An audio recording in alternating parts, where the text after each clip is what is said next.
Hello, welcome to Project Writing Basics 1.0 with Utibe-Abasi David. So, welcome to our second class.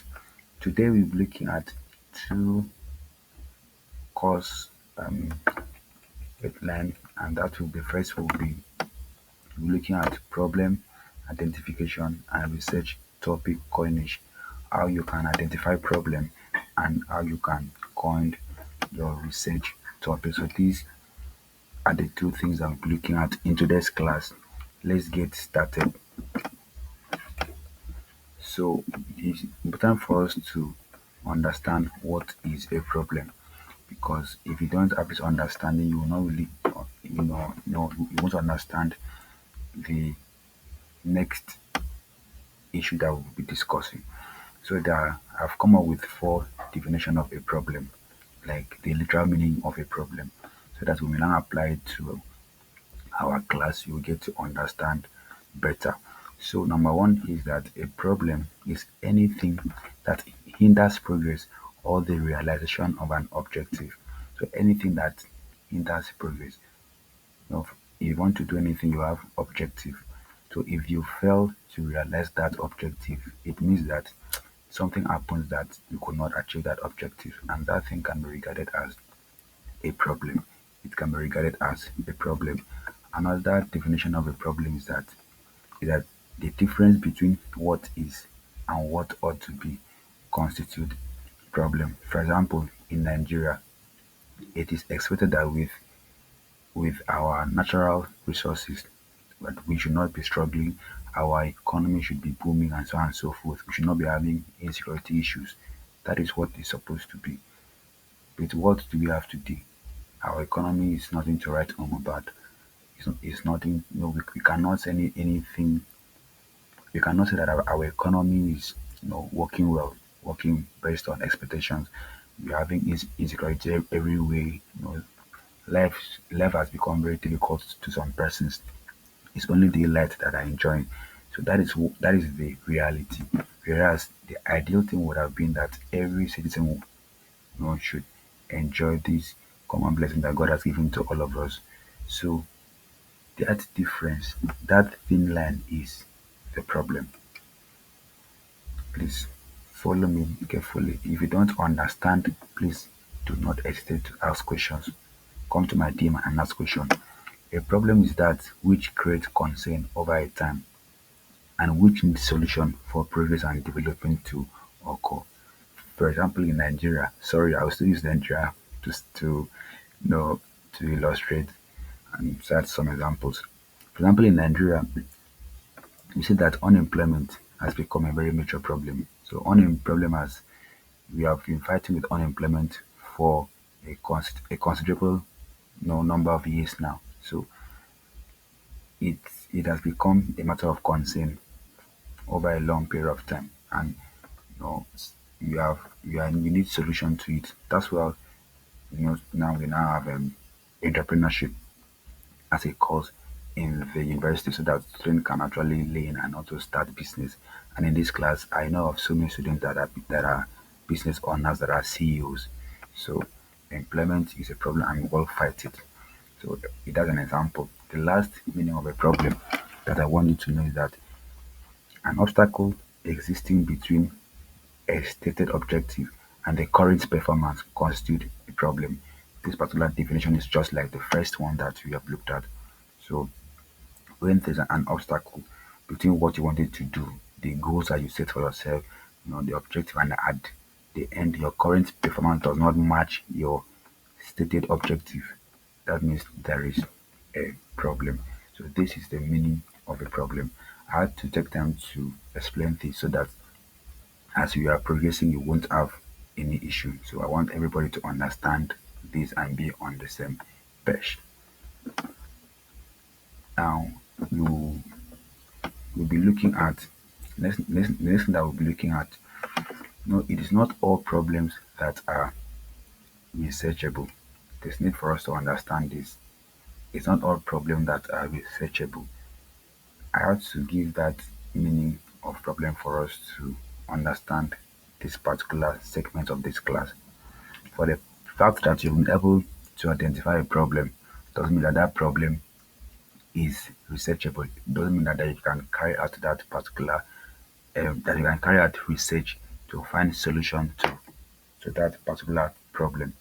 So problems that are not researchable are number one, fantasy. Any problem that are based on fantasy, that are based on unfounded or unverifiable facts, that are based on sympathy or moral sentiment, religious beliefs, and all those stuff. For example, if there's a problem maybe in the compound that you are staying, some person or someone can say, I slept last night and I woke up with some strange marks on my body, and maybe all the tenants in the compound always complain that yes, that can be a problem. But you cannot say, I want to carry out research to find out the solution to that problem. I want to engage in research.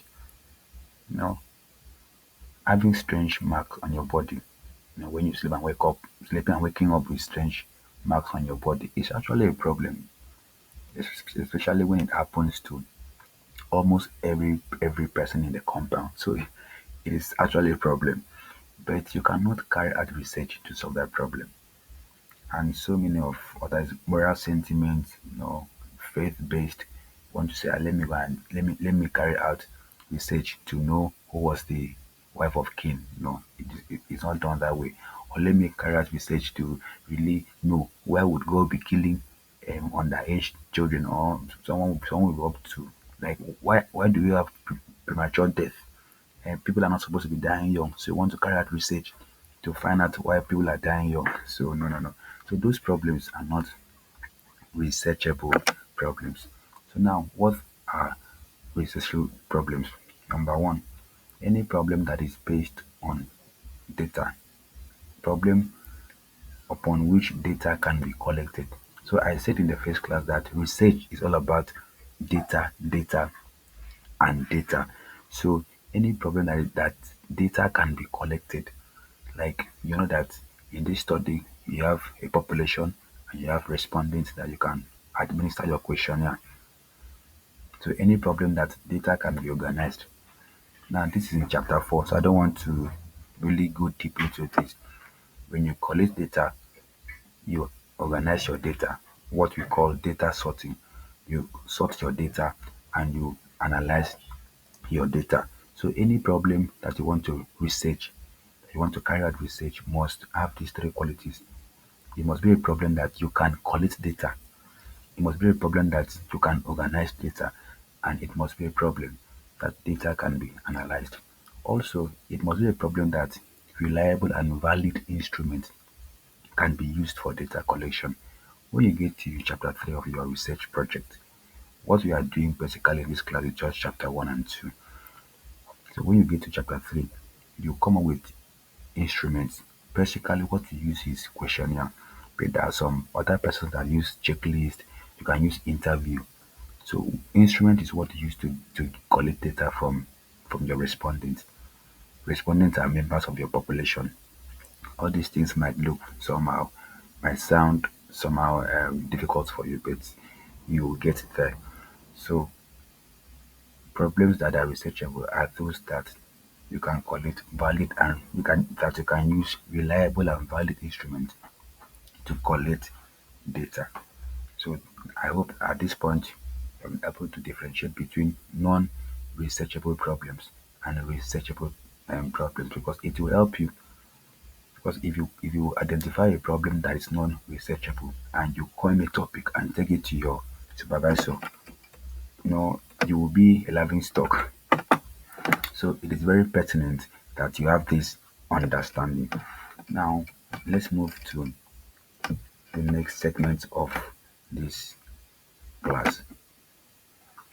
Now, we want to look at the areas where you can identify problem.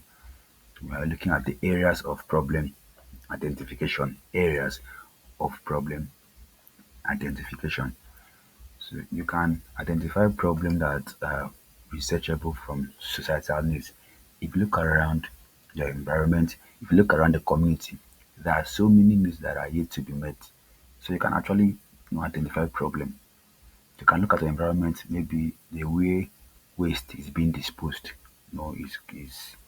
is causing health hazard in your environment. That can be a problem. You can identify problem through curriculum development. Before now, at the university level, before now, we were not operating with CC Maths. I don't know if you have heard of CC Maths before. CC Maths is the updated curriculum for tertiary education because we looked at our curriculum. The Ministry of Education looked at our curriculum. That is, our curriculum is no longer is not in tandem with what is observable in in the modern world. So they had to sit down. That was a problem, and they carried out the research and they came up with CC Maths, an updated version. That's why you observe some of your senior colleagues, some of the courses that your senior colleague maybe like 4 years ago offered when while they were let me say in level 100. In fact, let me bring you an example.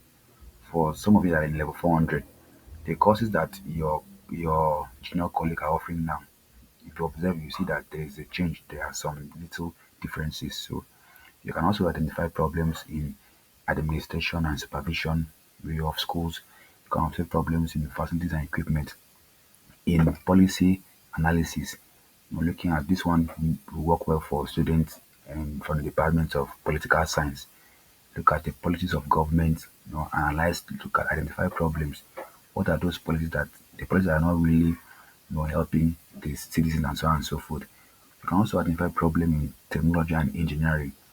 Currently, it is AI, artificial intelligence, that is trending now in the field of technology. So you can actually identify a problem from that area and coin your research topic. For those of us that are in the medical line, you can also identify a problem in the medical services to write your project.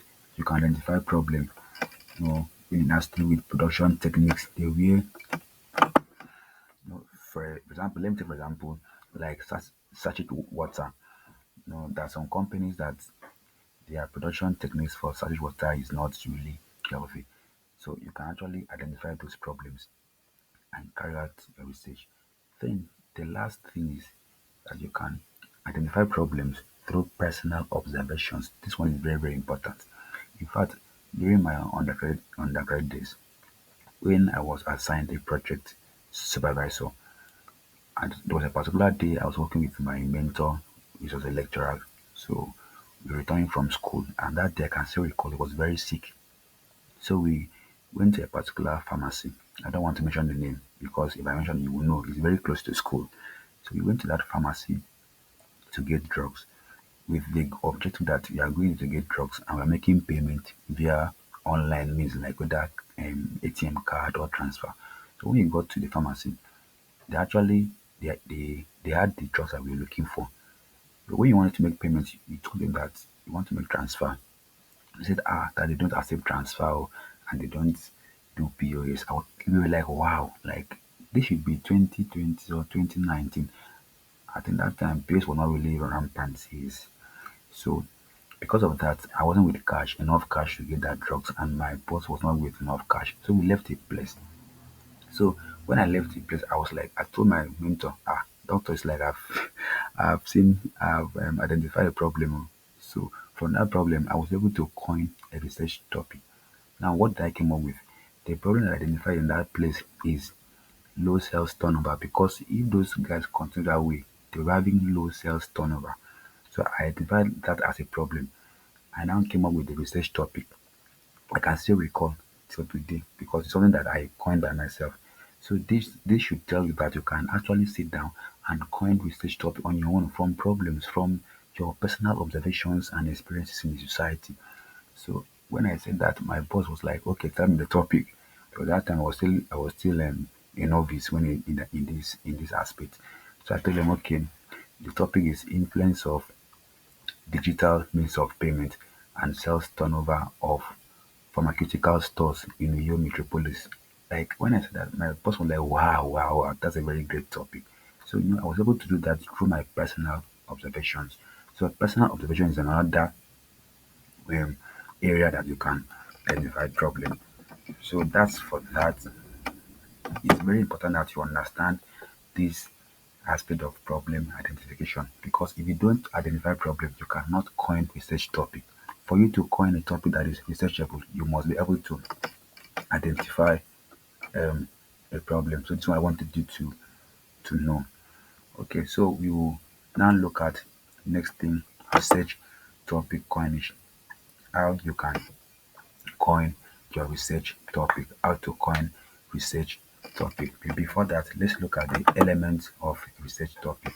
If you have listened to the first video, like in our first class, you won't this all these things won't be strange to you. So in the research topic, we have some elements, and these things they must be present in the research topic. Number one is that we have the independent variable. I've explained this, so I won't really waste time. I don't want this video to be too long so that we can save our data. We have dependent variable, which I said that it is the effect. Then we have population, we have area of the study, and we have direction. So this direction is this your study focus. You can be focusing on influence, you can be focusing on relationship, and so on and so forth. Now let's proceed. So from this now, have this at the back of your mind. I will not explain this again. If you don't really understand these elements, please go back to the first lesson and go through it for proper understanding. So we'll be using this illustration to coin a research topic for this particular class. Then maybe later I have other illustration, but I will only work on one because I don't want this video to be very long. So let's look at this illustration. Imagine a woman named Joy who owns a popular restaurant in a busy market. For years, she was making a lot of profit, but lately, she noticed that fewer people are coming to eat and her daily sales have dropped significantly. She became worried and asked herself, why are my customers leaving? Now, this lady observed three things that have changed recently in her restaurant. The first was the price. She increased the price of a plate of food last month. The second thing was service speed. Our main cook left and now it takes 40 minutes to get a meal instead of 10 minutes. And another thing that she observed is that the environment, a new construction site next door is making the restaurant very dusty and noisy. So Joy decided to test if service speed is the real reason our sales are dropping. Now this is the illustration. And from this illustration, we will now pick out what I call research topic ingredients that will help us to coin a topic from this scenario. Now, the dependent variable here, which I said that is always the cause, like the problem. If you look at the story, the dependent variable is what Joy is worried about, like the problem, which I call the effect or the results. So if you check that story, the dependent variable is customer patronage. She's no longer having customer patronage. That's the problem. And take note that dependent problem is always in the dependent variable. When we're working on how to write your problem statement, this will really help you.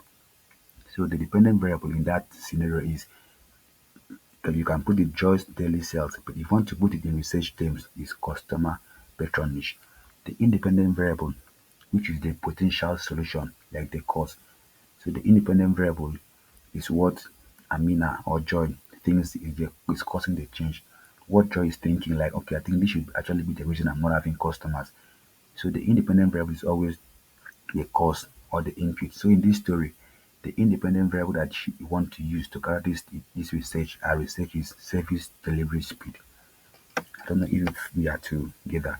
So the other aspect of the research, the population, you can come up with that one by yourself. The the population, you can come up with that one by yourself. And let's now see how we can now coin research topic from that scenario. So let's move to that. Coining the research topic. Now there is a formula in coining research topic, and that formula is bringing all the research elements together. I said now study focus plus independent variable plus on. In some topic you have and it is a connection between it connects the independent variable and dependent variable. So you have the dependent variable and you have the population, and AO is what meaning is area of study. So let's see how we apply the formula from that illustration. So the study focus, or you can call the link word here, you can say the impact of, you can say the influence of, you understand. Now the independent variable from what we saw in that case study is service delivery speed that she wants to use as an independent variable. Now if you look at it, the problem that she's having is low customer patronage. One thing, when you are coming up with this dependent variable, don't qualify it. Don't say effective customer patronage or low customer patronage because you don't know. So you want to carry out, so just keep it at customer patronage. Don't always qualify it. So population, you can say small scale restaurant and so on and so forth. Now look at how the topic, the final topic, the impact of service delivery speed on customer patronage among small scale restaurants in area market, Aba. So this is how to coin a research topic from, from observation. So I want to believe at this point you now have proper understanding on how to coin a research topic and also how to identify problems. Please, if you have not watched the first class, please go back and watch the video of the first class before watching the second class. And if you have questions, please reach out to me on my DM. Ask your questions, please. Ask questions. So now, this is the class exercise. I've given you a scenario. It's not really long like the other one, but I will give you the similar one maybe later. So look at this scenario and answer the questions that follows. Thank you very much. This is the end of our class.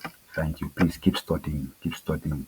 For those of you that will be offering um, this course in the Faculty of Education, Test and Measurement and Research Method, this particular class, project management will really help. Sorry, project basics will really help you. So don't play with it, please.